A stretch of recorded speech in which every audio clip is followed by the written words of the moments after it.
Welcome back to another technical deep dive here in the debug zone.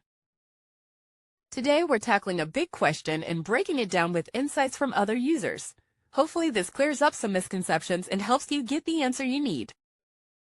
So buckle up, stay a little curious, and let's jump right in.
And that's a wrap.